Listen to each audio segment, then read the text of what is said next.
This is Things You Might Have Heard, and I am Jay Cleveland Payne. And on this 26th of May, Memorial Day, I want to thank you so much for joining us for what may be a burnt offering going out to no one, but we're still doing the show today. We want to give a time to actually do the 10 stories we provide for the weekend, although technically today it's 9 because we're doing a special part for Memorial Day. But these are 10 news articles, 10 news pieces from the weekend, counting today, that cover information, politics, current events, and pop culture news. Memorial Day is an informational thing today. So we do open up with a quick news story, if you will, about the origins of Memorial Day, because we have that going forward.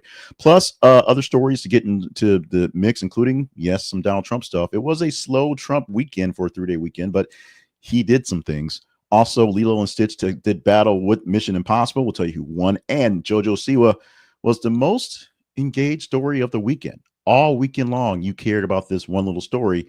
I don't know why. But we'll bring it up, plus the other 7 stories mixed up together, 5 of them, 2 of them being Trump. The vetting process we'll explain after we go through all the headlines, but first, remind you of 3 things off the bat about us. Our website, this is theconversationproject.com, our online home for all information you need, full information for the offerings of the Conversation Project, brought to you by More Better Media, LLC. The Conversation Inbox at gmail.com is our website home, or our email home. If you want to email us and talk about anything directly, indirectly, we're there for you 24/7 through your Google machine. And of course, today's sponsor, we're doing it today, probably all week, just kind of give me some relief from going through the sponsor list, is Ground News. Ground News is offering 40% off its Vantage plan and all of its plans, basically, to get the news that you might want to check out a little bit deeper. If you are a person who are not afraid of seeing what the other side says and get the full story, or want to see what the other side says because you can't get it because of what's filtered, check out Ground News on our website link. This is theconversationproject.com/ground news. It's an affiliate link. You get the 40% off of your plan, and we get a small commission for you stepping into the gate. Today, as I said, is May the 26th, 2025. It is Memorial Day. I want to remind you that today is a day to observe for the honor those who have fallen, not those who have served. So this is not the day to necessarily say thank you for your service, which is fine. This is a day to think about those who, when we say all gave some gave all, these are the some who gave all. And we open up directly with that one. On this day, the U.S. pauses to observe Memorial Day and honor fallen service members.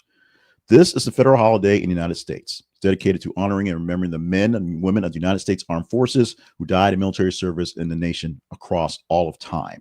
It goes back to the Civil War, the conflict that claimed more American lives than any other in the aftermath because essentially both sides were American. Local communities began holding springtime tributes to the fallen soldiers by decorating their graves with flowers, and the early observance was known in 1868 when General John A. Logan, leader of the Union veterans, called a national-wide Decoration Day to be held on May the 30th to commemorate the dead from that war. Over time, the meaning of the day evolved and expanded beyond just honoring Civil War casualties. After World War I, the holiday was broadened to recognize American military personnel who died in all wars. And in 1971, Congress passed the Memorial Day establishment of the national holiday to observe the last Monday in May, creating a long weekend for many Americans. While often associated with barbecues, parades, and the unofficial start of summer, which is also grand, the core of Memorial Day remains the solemn occasion to reflect on the sacrifice of who gave all in service to the country. It's important to not confuse Memorial Day with Veterans Day. Memorial Day honors specifically those who died while serving in the military. That is simple there. In November the 11th specifically, Veterans Day is observed. That celebrates the people who served in the armed forces, living and deceased, but especially those veterans of the service, basically giving honor to those who spent their time and gave in the service. Now, that day has meanings as well, as is originally, back Armistice Day for honoring the end of World War II. VE Day, VJ Day, those things happen in other nations. We just have one day, and it turned into Veterans Day going forward. Donald Trump did his work to honor not veterans, but soon to be, moments after he spoke, new second lieutenants in the United States Army, as he did his job. Last week, he went to Tuscaloosa and did a commencement speech at the University of Alabama. Yesterday or Saturday, he spoke at West Point to the cadets, and he, of course, gave them praise while claiming the strength of U.S. military is all about him. essentially fixing it in the 5 months he's been back in office. So this actually happened, and it happened this way, as written by the robot editor. These are the things that actually happened. You can argue about your fog of war and memory and the thought process, but the commencement speech happened. The address happened at the U.S. Military Academy at West Point this past Saturday. 1,002 graduating cadets on the day, referring to them as the greatest and most powerful army in the world's ever known. Their leaders coming into this grand new army. Trump attributed this strength to his administration's efforts, stating, "I rebuilt that army and I rebuilt the military during his first term." The president actually emphasized shift the military focus, advocating for the America First approach, criticizing previous administrations and the one in between his for engaging in nation-building crusades and involving military and social political agendas. Trump highlighted actions taken to eliminate diversity, equity, and inclusion programs, including banning critical race theory and policies related to transgender individuals in the military. Trump's speech also included personal anecdotes and political commentary. He recounted a story about a real estate developer, William Levitt, cautioning against trophy wives, a remark that drew criticism given his own marital history. And the president also addressed his past legal investigations and the election victory over Kamala Harris, asserting a voter mandate for him to do whatever he wanted to do. So there's that. The address was met with mixed reactions. Some attendees appreciated the president's emphasis on military strength and tradition. Others thought it was a bit over the political size for the speech, for the venue, for the people there. Outside the ceremony, a small group of demonstrators protested budget cuts and what they described as fascism. Trump concluded by recognizing individual cadets for their achievements and reaffirming this commitment to restoring respect for the armed forces. He announced plans for a large parade in Washington, D.C., of course, on the Army's 250th anniversary, which also happens to be his birthday on the same date. We're going to end this one here because there's so many things we can say about this. I had a chance to listen to some of this on the radio driving into another meeting, so it was an interesting sort of deal. If you want to talk deeper on this one, email me, conversation inbox at gmail.com, the conversation inbox at gmail.com, or comment in the comments. We'll go back and forth there. But this was a speech unlike any other, one of those things that he says often, never happened before in the history and hopefully never happen again in the way it went over, because it was a little something. More commentary, personal from me on this one, because this is one that I don't want to overshadow the accomplishments of the folks that just graduated from West Point. I went to my nephew's graduation at Naval Academy last year. It was a staunch and a very uplifting situation. They earned that day. They're going on to do great things. And on Memorial Day, I don't want to go there. Today, this tariff day thing, we're going here. Trump delays 50% tariffs on EU imports until July the 9th. This was announced yesterday, the 25th, as Trump announced the delay in implementing the 50% tariffs he said was going to levy on the European Union for imports. And that's going to shift from June the 1st, literally 5 days from now, till July the 9th. So a full month to negotiate. This decision came from a phone call with the commissioner of the European Union. That is the president of the European Union Commission, Ms. Ursula von der Leyen, who requested additional time for trade negotiations, an extra month or so. Trump stated that von der Leyen expressed the desire to get down to serious negotiations, prompting him to agree to the extension. Now, Trump has been very, very vocal and very loud about other folks not actually engaging on these things, dropping more tariffs on more people because they're not actually working hard at this thing. This is a thing that got backed off, although it seemed like it was going to go a little bit further until the phone call happened on yesterday. Now, the proposed tariffs target a range of exports coming out there: automobiles, pharmaceuticals, and machinery. Last week, when they talked to UK about lifting some of the tariffs on things coming out of the UK, because UK does not negotiate with the EU. Brexit did that one. They had a chance to jump on the EU and get that same sort of deal. In 2024, the U.S. imported approximately 606 billion goods from the EU and created a trade deficit of $235.6 billion in goods. That means they actually bought. That's the difference between us, what we bought from them, and what they bought from us. Pharmaceutical imports, primarily for the EU-based and U.S.-owned factories in Ireland, amount to about 127 billion annually. Most of the drugs we buy come from either China or, ironically, Ireland and Europe. So that's where they get them in the generic forms because they're cheaper produced there. They just are. The announcement of the tariff delay has immediate effects on financial markets. U.S. stock futures and European equities rose. The Dow Jones Industry futures up by 417 points. However, they're not trading today, so we'll see what happens over the 24 hours of non-trading and what happens in Europe when they actually deal with what's going on. Overseas, the stocks Europe 600 was up. The DAX in Germany is up. France's CAC also up as well. The markets here don't really matter until we can actually trade things come Tuesday. Temporary relief is there, but uncertainties still remain, with the EU indicating readiness to negotiate, but also prepared to retaliate if necessary, including potential tariffs targeting U.S. technology firms.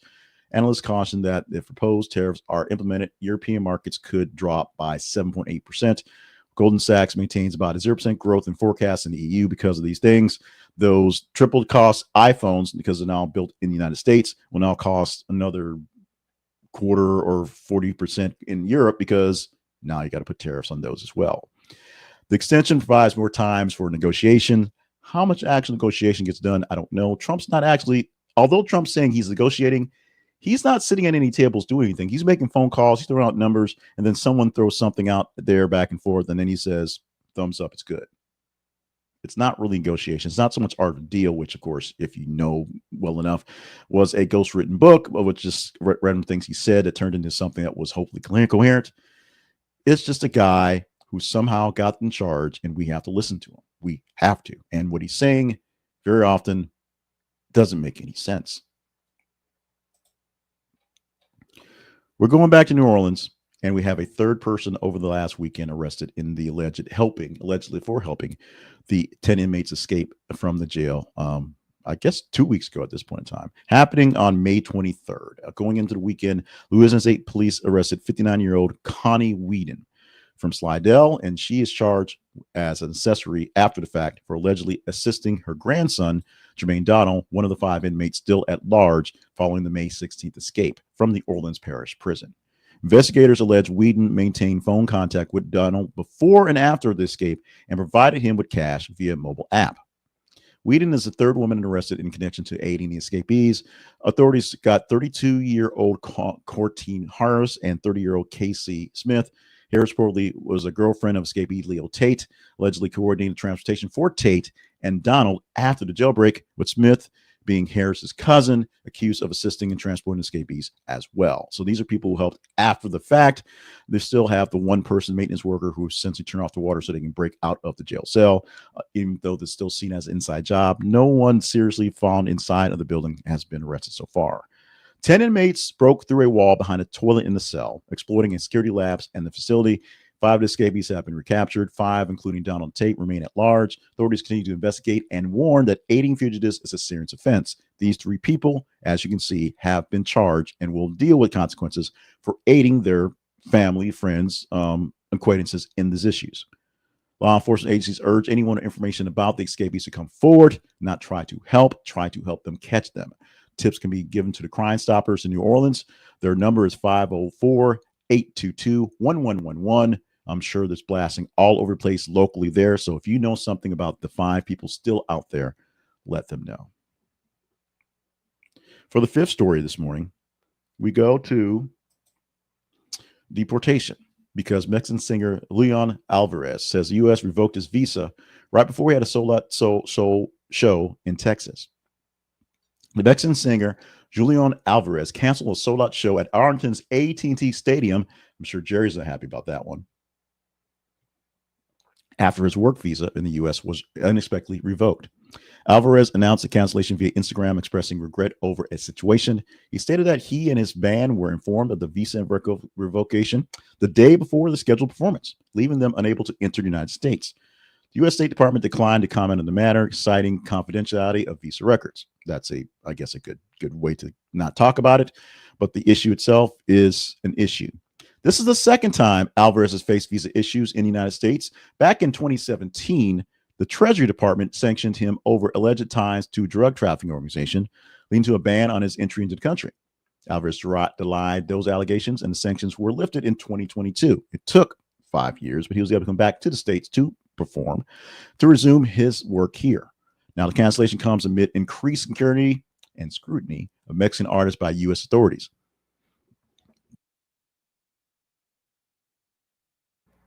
In April of this year, members of the band Los Aguirres de Bananco had their visas revoked after displaying an image of a known drug cartel leader during performance. And these actions are part of a broader effort by the U.S. government to address concerns about cultural figures potentially links to criminal organizations. It's a really big deal. Think about gangster rap back in the 80s and 90s, early times where there was a lot of folks that was a lot of playing up to the violence in the streets that may or may not been there for the folks who are rapping. Here's a case where many singers from Mexico, singers from South America are doing what they can to hype up the culture that is drug cartel culture. There is like whole swaths of music that they're trying to battle down to keep the culture down. And the U.S. is trying to keep it down as well. Despite the setback, Álvarez's team and concert promoters are working to get them back into Jerry's world. Tickets to purchase on the original date will be honored whenever the next performance can happen. Right now, visa issues are keeping Álvarez and his band from coming across the border into Texas to perform at this venue or any venues stateside.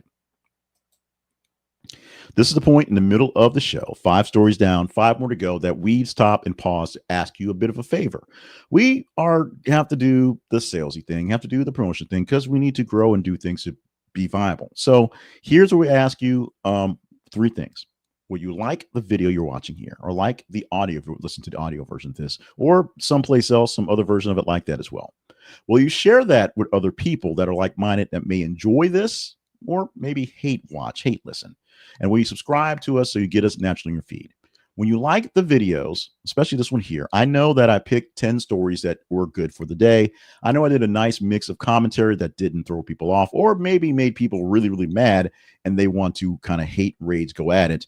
And the algorithm will see this as something that people engaged in, and they'll send more people, and hopefully more people will engage. If you share it with like-minded people, that means people who will already be agreeable to what I'm saying or disagree with what I'm saying and want to get any more involved, more cagey, if you will do the same thing. It will have more likes, more grows, more shares. There are more people involved in the conversation. Subscribing means you get these things directly into your news feed as it comes through. Whether you're not seeing this on this day because you're sleeping in for vacation and we'll see it later in the afternoon, or if you're a normal watcher that's up, getting ready, brushing your teeth, and hit this when it goes live at 5:30 a.m. Central Time, you'll get a notification of us going live on Facebook, on X, on YouTube with the video, and whenever it comes live down into your feeds, wherever you get it there. Like, share, and subscribe so we can help grow our footprint in the news nation around the internets and get more things together. We need your help. We need more from you so we can get more things going. If you think we're doing a pretty good job, let me know, let the algorithm know, let other people know, and let more people into the proceedings. What we have next are some stories that are a bit off the beaten path. It was a kind of a slow weekend, to be honest. And normally that happens when you go into a long weekend, especially more like Memorial Day when everybody's just worried about gas prices and vacations. And it wasn't a lot of crazy things. And Trump was really kind of on the lower end of not crazy this week. But we got some things that did sneak in for the weekend that are things to look forward to working forward, especially this one right here. The college football playoff will use a straight seeding starting 2025 in this postseason coming up. What happens for the CFP as they implement the straight seeding model for its 12-team format starting in 2025 postseason? The change means that the top 4 teams are determined by the CFP selection committee in final rankings. These won't be playoffs to get there. They'll get first-round buys because their actual rankings in the model will put them in the bye category. Regardless of conference championship status, it doesn't matter if they win the conference championship or not, whether they play in a conference championship or not. If they're the top-ranked team in the actual ratings, they get the bye, and maybe they're not. Maybe they didn't win a conference tournament. Those teams have to play in. Previous, the buys were reserved for the 4 highest-ranking conference champions. This time, it's just highest-ranking team they believe. The adjustment aims to better reflect the regular season performance in playoff positioning and not so much the crowning of the champion of the title, although sometimes it takes that crowning to get you into the actual playoff system, actual hunt, because what happens. The new system will have 5 highest ranked conference champions, 5, the big 5, Power 5 conferences, still earn automatic bids, so they're in already, but the seeding will depend slowly on their placement in the final CFP rankings. If they rank, they'll be there. If they win the championship, they'll probably be in the top 12 anyway. or their rank is based on how they are in the numbers. We'll see what happens. Last year, the top 4 seeded teams, Oregon, Georgia, Boise State, and Arizona State, lost their first playoff games, 3 by double digits margins. So it meant something to have the conference champions get there when they potentially weren't the best teams to be there. The decision was unanimously approved by the 10 FBS commissioners and Notre Dame's athletic director, who wanted to make that happen. This notably benefits the independent programs like Notre Dame, which were previously ineligible for high first-round buys due to not being conference champion. They had no chance, and the way they actually played all the way up to the championship game was a testament to the fact that they could have got a bye first round, and maybe it should have been a bit more rested and had a better chance in the actual championship game. We'll see how this thing plays out in this upcoming season. Top 12 teams based on the rankings, not based off the conference champions getting the actual buys first, and how football should hopefully be better for the college game going forward, minus issues with NILs and early leavers. We've had sort of a dry spell for OnlyFans content, and we continue to have a dry spell for OnlyFans content. And in fact, the only reason I'm saying the words here and hopefully not getting a ban or getting a demonetization is because we're not talking about the person doing the content. We're talking about the business. We hope this works because it's a business story. OnlyFans is reportedly in talks to sell off its adult content business, to be done with it, if you will. The UK-based subscription platform, widely recognized for its adult content, is looking to dismiss that content for about $8 billion. The potential buyer is an investment group led by Forest Road Company, a Los Angeles-based investment firm. So the racy content will leave OnlyFans in the UK and become the US's problem, maybe. OnlyFans owner Leonid Ravinsky acquired the majority stake in the platform in 2018, and he's looking to basically broaden the scope of the platform, maybe make a bit of money off the sale of that part of it. Despite the substantial financial success, about $6.6 billion of revenue for the year ending November 2023. That's the last time they have something that they can really publish that way. And distributing $6.6 billion to content creators. That's a lot. The platform's association with adult content presents challenges in attracting potential buyers, you would think. Financial institutions and investors often exercise caution when business links to sex work due to reputational concerns and regulatory scrutiny. Additionally, OnlyFans is not available in major app stores like operated by Apple and Google, further complicating marketability. If you can't get to it, how do you make money on it? There's your question. Also facing regulatory issues in the UK right now. So right now it may be an issue where they kind of want to get rid of those problems. OnlyFans had a £1 million fine for failing to provide accurate information about its age verification measures, making sure that everybody in there was 18 and up. Such controversies add to the complexities of a potential sale. While making a lot of money, which is always good, the hustle in that part is great. The headaches in that money sometimes becomes real headaches as well. So as we shall see, OnlyFans trying to clear up its name, or maybe the owner trying to just get out of the business and make a little money in the process. Forest Road Company has declined to comment on this deal along as OnlyFans. We know this because of sort of the rumors and innuendo that in the markets. We shall see if a sale is imminent or if OnlyFans will continue to be the problem of a UK-based business. Some last minute shuffling of some news stories. I wanted to put this last because I solely didn't care for the story, or didn't care about it. Not so much didn't care for it, but this one posted as one of a placeholder story, something because we got to place things throughout the weekend to see your engagement. Got the most engagement. We brought this up before about JoJo Siwa staying in London after breaking up with her girlfriend after being on the Big Brother London thing going forward, or a Celebrity Big Brother UK thing. Now, maybe the rumors are coming true and change is afoot in the life of Miss Siwa, as JoJo Siwa and Chris Hughes, that's his name, sparked dating rumors during a romantic Mexico trip. The two have intensified their dating rumors following a series of affectionate public appearances, social media postings that they've had after they met each other and just got to fall in love, if you will, on season 24 of Celebrity Big Brother UK, evolving into a more intimate relationship, it seems like, with evidence of recent events and pictures. During a vacation in Mexico, the two had together celebrating Siwa's 22nd birthday. The pair were photographed sharing a kiss in a resort pool. They also posted cozy images on Instagram, with Hughes captioning, "The previous 7 days have been the prettiest," and Siwa responding, "and the happiest." Smiley face. Heart is overflowing. So yeah, they're pretty public about PDA in their socials.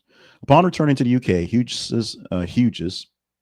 Hughes greeted Siwa at Heathrow Airport with a bouquet of pink flowers. They were seen embracing and holding hands, accompanied by Siwa's mother, Jess Lynn. Later, they spent a relaxed evening together, enjoying pizza and a movie. Not without controversy, as Siwa's ex-partner, Kath Ebbs, expressed feelings blindsided with the breakup, which occurred shortly after the Big Brother finale, like literally at the party afterwards. She was like, yeah, we're through. Get your stuff. I'm hanging out with this dude now. Ebb suggested that Siwa's growing closeness with Hughes contributed to the split. While neither Siwa and Hughes have officially confirmed that their relationship is a plus, the bond suggests, and the kissing and stuff might suggest otherwise. The public interest grows. Fans are into this one. Media continues to follow this one. I'm not sure why. This was the most engaged story for the weekend by leaps and bounds. We're talking about it right here. Number 8 for this Monday sort of throwaway edition of the things you might have heard, because it's Memorial Day and it's slow weekend stuff. No one's probably watching because weekend stuff and holiday stuff. But hey, you guys engaged in the last week. We'll see if it continues to be a thing as a thing. Oh, by the way, because of this one and because we snuck into Memorial Day, the history of that one, we're not talking about Britney Spears lighting a cigarette on the plane because it did not get the response that this one did. So you guys, I left Britney alone today, but I'm dealing with JoJo. There's that. A real actual incident, a real actual fight, a battle this weekend between two major menaces in the movie business. One being Stitch and the other being Tom Cruise. And the winner was Disney. Actually, all of us. Lilo and Stitch beat Tom Cruise in the surprise box office showdown. The showdown wasn't a surprise. The outcome was a surprise because the live action remake of Lilo and Stitch surpassed expectations for the 2025 Memorial Day weekend. A box office of $183 million domestic, $341.7 million globally. Performance set a new record for holiday weekends previously held by Top Gun Maverick from a couple years back. Oh, by the way, its big franchise box office battle was with the contrast for Mission Impossible: The Final Reckoning, the 8th installment and supposedly the final one for Tom Cruise. With this one, those stories, while Lilo and Stitch is a 20-year-old story of a remake from way back when, Mission Impossible, the entire episodes are a 30-year-old franchise. Yes, that much. They earned $77 million in the local and $190 million in the global. Maybe because, oddly enough, the marketing for Lilo and Stitch was a bit bigger than Mission Impossible. But trust me, the money will come in for Tom Cruise. He'll get his money going forward. It was the surprise that it trailed by so much for Lilo and Stitch, but so many people were ready for the movie. It's there. The non-spoiler review of this one is I went to took JJ. We went and had daughter daddy day and saw the movie together, and she enjoyed it. Her review was they changed too many pieces of the story from the original. Although if you watch it on Disney Plus, you realize they changed it from her from Lilo, crawling into a dryer at some point because that's dangerous, and to crawl into a cabinet. But some of the bits and pieces to make it upgraded for the now times was different. The PG ratings also made a difference as well. My view was Ving Rhames could have been Cobra Bubbles. He should have been Cobra Bubbles. I love me some Courtney B. Vance. Ving Rhames should have been Courtney Bubbles. Should have been Cobra Bubbles. It's his role. It's his role. Other than that, it was a good remake. It was better than the recent remakes, and it actually sort of made sense. Although this sort of making sense of the remakes has been the controversial thing for Disney, while it's just mostly IP grabs, the story-wise don't work out so well. This story worked out well, and there was a little pinch in there with the change in the history, change in the story, change in the villain, if you will, that did allow for a natural progression for a sequel. At least not quite in the way that the sequel went through. Maybe they'll have a glitch, Stitch has a glitch for the next version here, but there are a way to get into more movies for continuing this storyline going forward in the live action view. The actresses and actors were great in this one. I'm not seeing Mission Impossible. I hadn't seen the last 3, so I'm not really going to see this one probably. But Tom Cruise will get his money, he'll get his time, he'll get his props. Right now, Disney gets a little bit of love for the nostalgia of the old version and doing a fairly good version that was good enough for adults to enjoy and get into as well. And of course, the one spoiler thing I will give you is the push was in the movie. As many people were worried about, the push was there. There was a catalyst for a lot of things in the movie. We are glad to see that one. Our final story, the number 10 story today, today's kicker, goes back a couple days to late in last week, where we had an issue. At a screening of Final Destination Bloodlines, people were nearly killed in a theater. The irony, the coincidence, the chaos and confusion as the theater ceiling collapses during the screening. In May 19th in Cinema Ocho La de Plata in Argentina, a portion of the theater seating collapsed, including a 29-year-old Flaman Valverde, injuring 29-year-old Flaman Villaverde.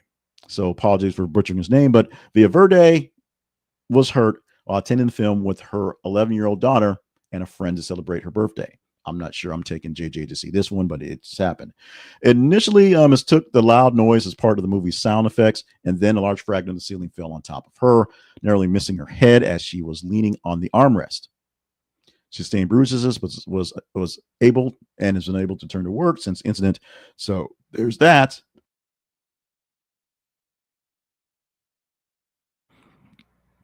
But she did not die in some sort of prophesized venue.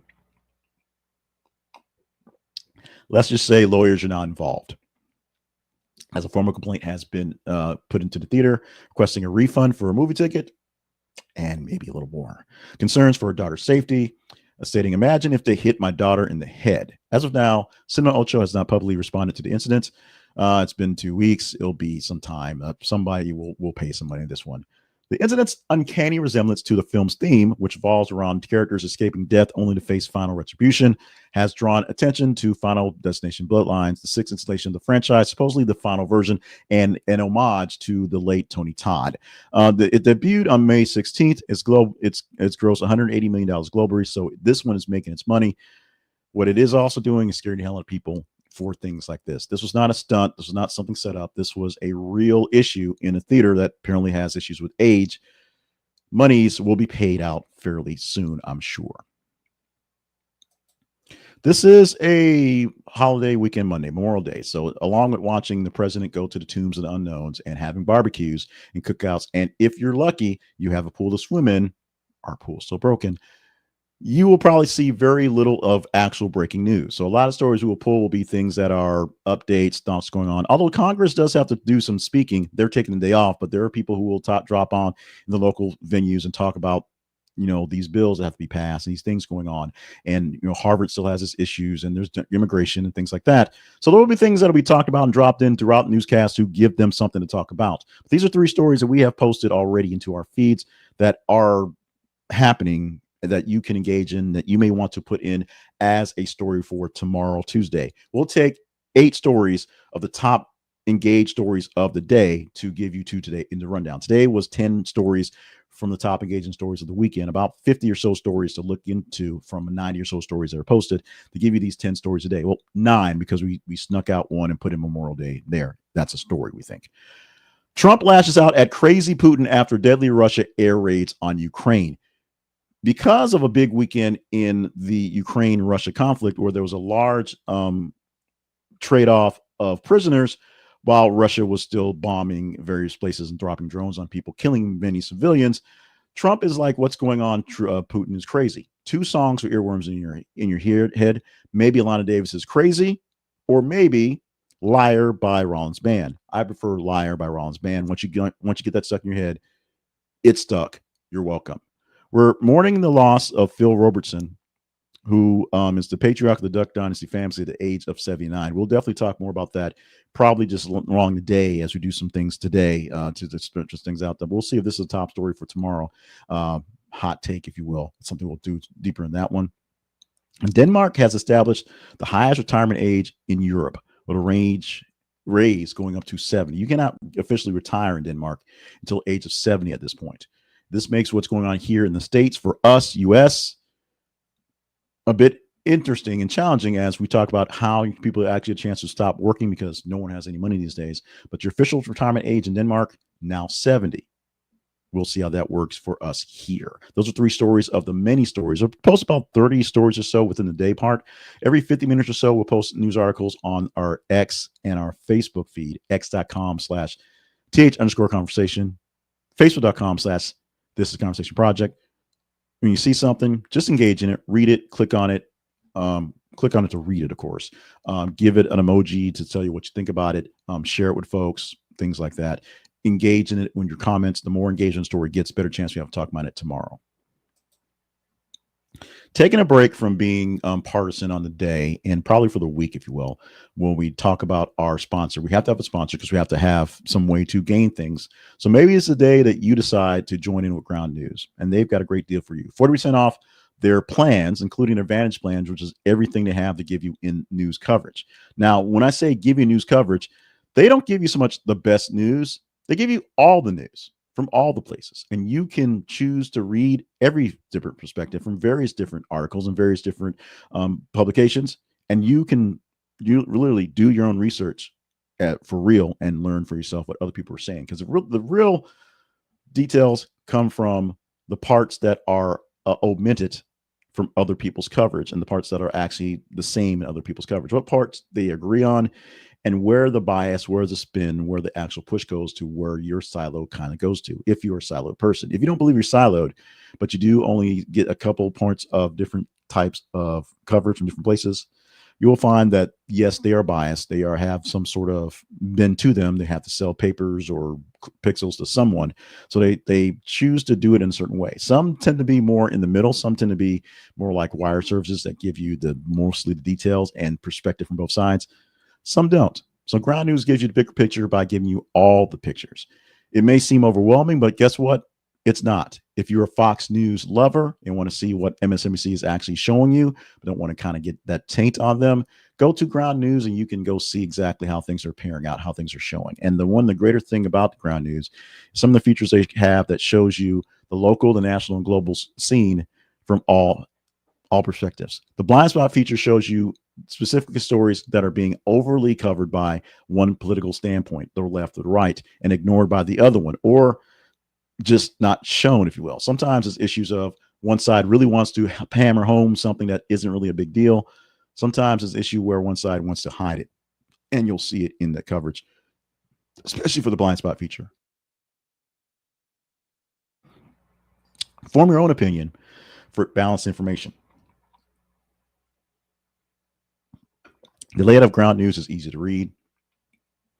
Side-by-side comparisons to what's out there. And simply cut through the noise.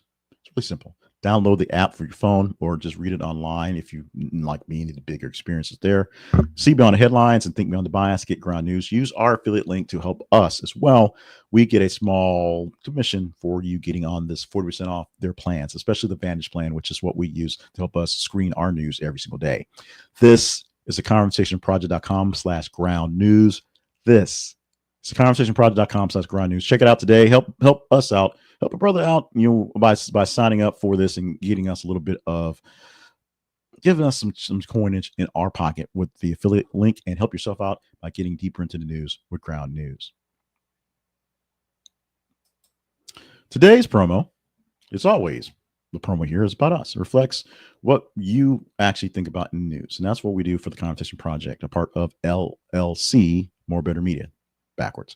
The home for the Conversation Project is theconversationproject.com. And with us stopping by our home, you stop by our home, you can see how conversations matter to you. You can cut through the noise and see how the headlines, breaking news, and other things out there are affected by you, because you actually, if you want the outrage, you bring it. If you don't want outrage, you don't bring it. You tell us what stories to talk about, and that's the stories we focus on.